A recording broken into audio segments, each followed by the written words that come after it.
5 মাহে স্থবিৰ আদালতৰ স্বাভাৱিক কাম-কাজ। আৰ্থিক দিনতাত ভুগিছে ৰাজ্যৰ 70% অধিবক্তা। অধিবক্তাৰ দুৰ্দশা শুনিবলৈ সময় নাই দিছপুৰৰ।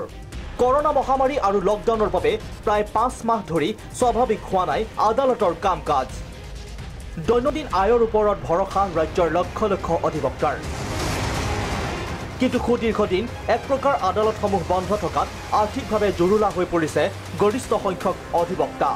উকিল হয় কি ডেইলি তেওঁলোকে কোৰ্টত খোলা থাকিলে কোৰ্টত কিছুমান প্ৰগ্ৰাম থাকে, কিছুমান কেছ থাকে, কৰি দুটা পইচা পায়, তেওঁলোকে গৈ তেওঁলোকৰ কিচেন হান চলে উকিলক। তেতিয়া যদি এই কোৰ্ট যদি বন্ধ হয় তেওঁলোকে বুজিও বন্ধ কৰিব।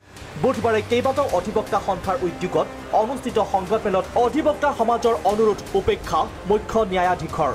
যিটো সময়ত কাৰ্যপালিকাই 100% কাম কৰিছে, সেই সময়ত ন্যায়পালিকাই 100% কাম আৰম্ভ কৰাত বাধা দিয়া বুলি প্ৰশ্ন অধিবক্তা সমাজৰ। 24 মাৰ্চত ফাৰ্ষ্ট নটিফিকেশ্যন দিছে লকডাউন হোৱাৰ পাছত যে আপোনালোকে কোৰ্টটো ৰেষ্ট্ৰিক্টেড কৰি দিলে।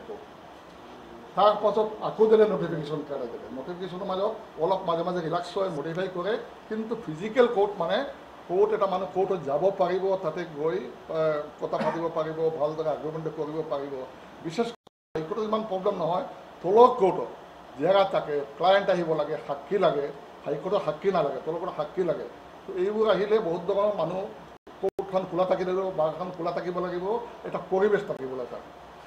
এক পিনে কোৰ্টে কৈ তোমালোকৰ কেছ চলিব, ভাৰ্চুৱেল কোৰ্ট চলিব, আৰু ইপিনে আমাক বাৰখন বন্ধ কৰি দিছে। ইপিনে আদালতৰ কাম-কাজ নিয়মীয়া কৰাৰ দাবীত বৃহস্পতিবাৰে এক প্ৰতিবাদী কাৰ্যসূচীৰ ঘোষণা কৰিছে কেইবাটাও অধিবক্তাৰ সংগঠনে।